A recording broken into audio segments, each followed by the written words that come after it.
Ada 3 kebenaran yang penting yang hendak Rasul Paulus sampaikan kepada jemaat di Roma. Yang pertama adalah, penderitaan zaman sekarang ini tidak pernah sebanding dengan kehidupan kekal yang Tuhan berikan kepada kita.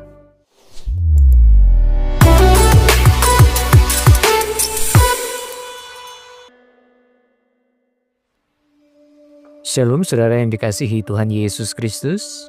Puji Tuhan, kita berjumpa kembali dalam renungan firman Tuhan hari ini. Doa saya semua saudara dalam keadaan yang baik, sehat, penuh sukacita, kuat dalam iman dan penuh dengan damai sejahtera Allah.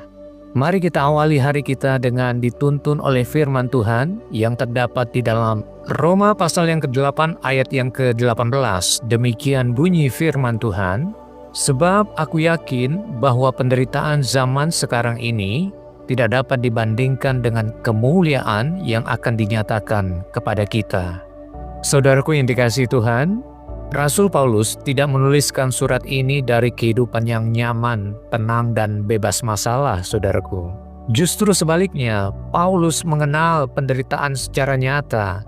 Ia dianiaya, ia dipenjara, ia difitnah, mengalami kelaparan, bahkan ancaman maut, saudaraku. Namun di tengah semua penderitaan itu, Paulus berkata penuh dengan keyakinan. Ia berkata, sebab aku yakin bahwa penderitaan zaman sekarang ini tidak dapat dibandingkan dengan kemuliaan yang dinyatakan kepada kita. Saudaraku, inilah keyakinan yang lahir dari iman yang dewasa dan pengenalan akan Tuhan yang sangat dalam. Ada 3 kebenaran yang penting yang hendak Rasul Paulus sampaikan kepada jemaat di Roma. Yang pertama adalah, penderitaan zaman sekarang ini tidak pernah sebanding dengan kehidupan kekal yang Tuhan berikan kepada kita. Saudaraku yang dikasihi Tuhan, Paulus menyebutkan penderitaan zaman sekarang ini, artinya penderitaan memiliki batas waktu. Ingatlah saudaraku, masalah hidup tidak bersifat kekal. Ia datang, bekerja, dan akan berlalu. Seringkali penderitaan terasa begitu berat karena kita melihatnya hanya dari satu sudut pandang saja. Kita lupa hidup kita tidak berhenti di dunia ini, saudara. Firman Tuhan menegaskan bahwa penderitaan apapun, baik tekanan ekonomi, pergumulan keluarga, sakit penyakit, penolakan, kegagalan, hal tersebut tidak dapat dibandingkan dengan kemuliaan yang dinyatakan kepada kita. Ini bukan berarti penderitaan itu ringan, saudaraku, tetapi kemuliaan Allah jauh lebih besar, jauh lebih mulia, jauh melampaui rasa sakit yang pernah kita alami. Seperti seorang yang sedang menempuh perjalanan yang jauh dan melelahkan, fokusnya bukan kondisi jalan yang sulit, tetapi fokusnya ada di tujuan akhir dari perjalanannya. Saudaraku, apa yang menjadi pergumulan saudara hari ini? Jika kita hanya memandang kesulitan dari pergumulan hidup yang kita hadapi, maka kita akan kehilangan fokus, kita akan kehilangan kekuatan kita. Namun jika kita memandang rencana Allah yang kekal, kita akan menemukan pengharapan yang baru, saudaraku. Ingatlah, perjalanan hidup kita bukan berakhir di bumi ini, tetapi kita sedang menuju perjalanan hidup yang kekal, saudaraku. Fokuslah kepada kekekalan, saudara, jangan pada masalahmu. Pesan firman Tuhan yang kedua adalah, penderitaan adalah alat pembentukan, bukan tanda penolakan Tuhan. Banyak orang salah memahami penderitaan sebagai tanda bahwa Tuhan tidak peduli dan meninggalkan mereka. Padahal di dalam Kristus, penderitaan justru sering menjadi alat pembentukan karakter rohani kita. Tuhan Yesus berkata, berbahagialah orang yang menderita karena dianiaya oleh kebenaran, karena besar upahnya di kerajaan sorga.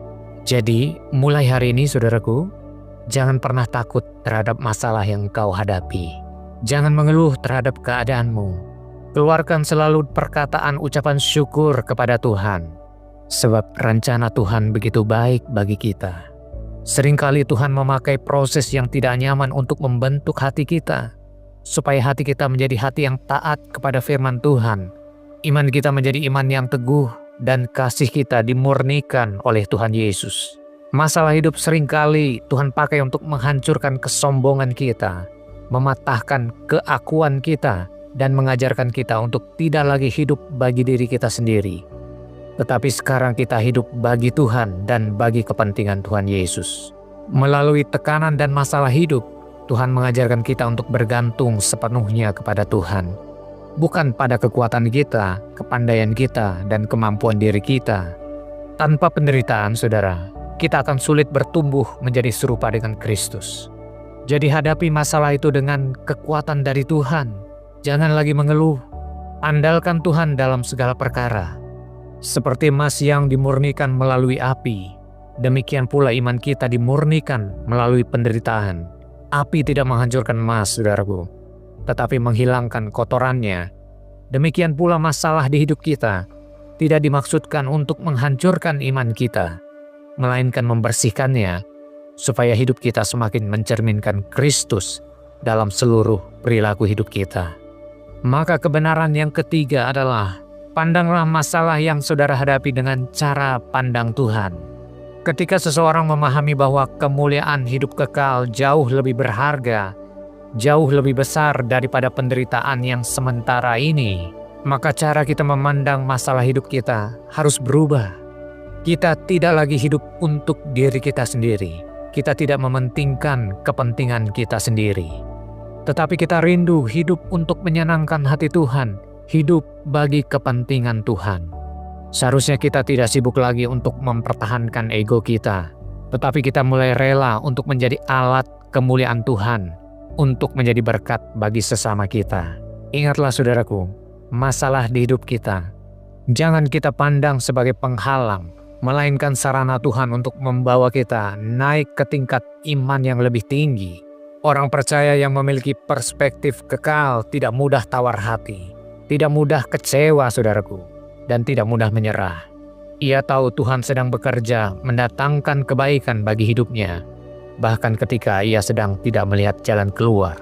Saudara yang dikasihi Tuhan, melalui firman Tuhan hari ini, Tuhan mengajak kita untuk hidup dalam pertobatan yang serius. Ubahlah cara pandang kita dalam memandang masalah. Jangan biarkan masalah mencuri imanmu, sukacitamu, dan arah hidupmu. Ingatlah selalu bahwa masalah hidup tidak pernah sebanding dengan kehidupan kekal yang Tuhan sediakan bagi kita.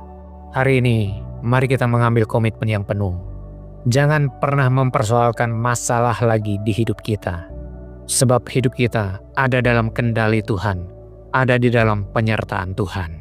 Sikapi hidup kita dengan mengucap syukur selalu dalam segala hal. Dan mulai hari ini, pergumulkan apa yang menjadi kehendak Tuhan untuk saudara lakukan. Mari kita berdoa, kita datang kepada Tuhan. Tuhan Yesus yang penuh kasih, kami mengucap syukur untuk firman-Mu yang hidup dan berkuasa atas hidup kami. Terima kasih Tuhan, karena Engkau telah mengingatkan kami bahwa penderitaan di zaman ini tidak dapat dibandingkan dengan kemuliaan kekal yang Engkau sediakan bagi kami. Ampuni kami ya Tuhan, jika selama ini kami lebih fokus pada masalah daripada Engkau. Tolong kami agar tidak lagi hidup mementingkan diri sendiri, tetapi kami rela menyerahkan hidup kami sepenuhnya untuk menjadi pelaksana kehendak-Mu. Bentuklah hati kami ya Tuhan, untuk semakin serupa dengan Kristus, rendah hati, taat dan penuh kasih. Kami bawa ke hadapan-Mu pergumulan saudara-saudara kami yang sedang mendengarkan firman Tuhan hari ini. Mereka yang sedang mengalami pergumulan yang berat, jamahlah mereka dengan kekuatan-Mu. Berikanlah pengharapan yang baru ya Tuhan, iman yang semakin diteguhkan, dan damai sejahtera-Mu yang melampaui segala akal. Tuhan, berkatilah aktivitas kami hari ini. Kami serahkan hidup kami ke dalam tangan-Mu. Berkati pekerjaan kami, berkati keluarga kami, berkati seluruh aktivitas yang kami lakukan hari ini, dan tuntun kami untuk selalu memuliakan nama-Mu yang kudus melalui seluruh perilaku hidup kami. Di dalam nama Tuhan Yesus Kristus, kami berdoa dan mengucap syukur. Amin. Puji nama Tuhan, saudaraku, saya percaya saudara semakin dikuatkan, semakin diteguhkan oleh firman Tuhan hari ini. Sampai jumpa di pertemuan berikutnya, saudaraku. Selamat beraktivitas, Tuhan Yesus memberkati kita semua.